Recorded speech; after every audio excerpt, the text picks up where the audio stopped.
Un afectuoso saludos a los estudiantes de la carrera de Derecho de la Universidad Técnica de Machala. Mi nombre es Diego Fabricio Reyes, soy abogado litigante en materia penal y constitucional por más de 10 años. En cuanto a mi formación académica, soy magíster en Derecho con mención en Derecho Procesal Penal, magíster en Constitucionalismo Contemporáneo y Gobernanza Local, magíster en Análisis e Investigación Criminal, magíster en Educación con mención en Docencia e Investigación en la Educación Superior. Soy capacitador certificado por el Ministerio del Trabajo y he obtenido varios diplomados en Ciencias Penales y Criminología. Desde una perspectiva académica y práctica, solicitadas por estudiantes de la Universidad Técnica de Machala, abordaré aspectos relacionados con la acción humana y la relación de causalidad en el derecho penal. Para aquello, daremos contestación a las siguientes preguntas. Estimado doctor, ¿considera usted que toda conducta humana puede ser objeto de valoración penal o existen límites establecidos por el principio de mínima intervención? Dando contestación a esta pregunta, no toda conducta humana puede ser objeto de valoración penal. El derecho penal se rige por el principio de mínima intervención o última ratio, lo que implica que únicamente deben sancionarse aquellas conductas que lesionan gravemente bienes jurídicos protegidos y que no pueden ser solucionadas eficazmente mediante otras ramas del derecho. El principio de mínima intervención evita el abuso del poder punitivo del Estado y garantiza la proporcionalidad. Desde su perspectiva profesional, ¿qué elementos permiten determinar que una acción humana tiene relevancia jurídico-penal? Una acción adquiere relevancia jurídico-penal cuando se reúnen ciertos elementos básicos y fundamentales. En ese sentido, debe tratarse de una conducta humana voluntaria, típica, antijurídica y culpable. Además, debe existir una afectación real a un bien jurídico protegido. Algo muy importante que mencionar es que la relevancia penal no depende únicamente del resultado, sino también del grado de peligrosidad y de la imputación jurídica de la conducta. ¿Cómo diferencia la doctrina penal moderna entre acción, omisión y ausencia de conducta? A ver, entendamos. La acción implica un comportamiento positivo y voluntario dirigido a producir un resultado. La omisión consiste en no actuar cuando existe el deber jurídico de hacerlo. En cambio, la ausencia de conducta se presenta cuando no existe voluntad consciente del sujeto, como ocurre en estados de inconsciencia, fuerza física irresistible o actos reflejos. En estos casos, no puede existir responsabilidad penal porque falta el elemento esencial de la conducta humana voluntaria. En la práctica judicial ecuatoriana, ¿qué dificultades se presentan al probar la voluntariedad de la conducta del procesado? Una de las principales dificultades es probar o demostrar el elemento subjetivo de la conducta, especialmente en delitos donde en este caso intervienen factores psicológicos o emocionales. También existen dificultades probatorias cuando el procesado alega trastornos mentales o estados alterados de conciencia. En muchos casos, la fiscalía debe recurrir a pericias psicológicas o psiquiátricas y muchas veces reconstrucciones fácticas para acreditar la voluntad del procesado.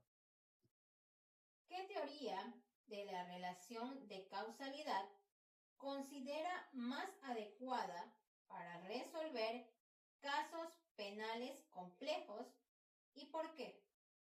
Considero que la teoría de la imputación objetiva resulta más adecuada para resolver casos complejos, porque no se limita únicamente a verificar una relación material de causa y efecto, sino que esta teoría analiza si el resultado puede atribuirse jurídicamente al autor. La imputación objetiva permite valorar la creación de un riesgo jurídicamente desaprobado y si dicho riesgo se concretó en el resultado producido. ¿Cómo influye la interrupción del nexo causal en la determinación de la responsabilidad penal del acusado? La interrupción del nexo causal claramente puede excluir la responsabilidad penal del procesado cuando aparece un hecho independiente, imprevisible y suficiente para producir el resultado. En estos casos, se rompe la conexión entre la conducta inicial y el resultado final. Sin embargo, si la intervención de terceros era previsible o derivada del riesgo creado por el autor, el nexo causal puede mantenerse. ¿De qué manera se analiza la relación de causalidad cuando intervienen varios sujetos en la producción del resultado delictivo? En este sentido, cuando intervienen varios sujetos en un delito, se analiza la contribución individual de cada uno al resultado. En nuestro sistema procesal penal, el Código Orgánico Integral Penal utiliza criterios de autoría, coautoría, cómplices e imputación objetiva para determinar el grado de responsabilidad. Lo importante aquí es establecer si cada conducta generó un riesgo relevante y si dicho riesgo contribuyó efectivamente al resultado delictivo. Doctor, ¿considera suficiente la teoría de la equivalencia de las condiciones para atribuir responsabilidad penal en todos los casos? La considero que no y la fundamento estableciendo lo siguiente. La teoría de la equivalencia de las condiciones resulta insuficiente en muchos casos porque amplía excesivamente la causalidad.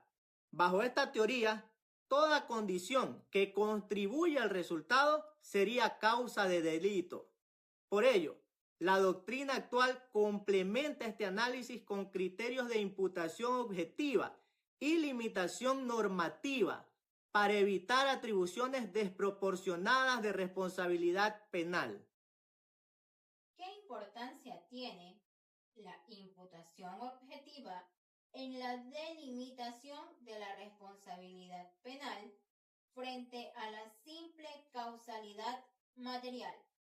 A ver, la imputación objetiva es fundamental porque permite diferenciar entre una mera conexión causal y una verdadera atribución jurídica del resultado. No basta con causar materialmente un daño. Es necesario que el sujeto haya creado un riesgo jurídicamente desaprobado y que este riesgo se haya concretado en el resultado.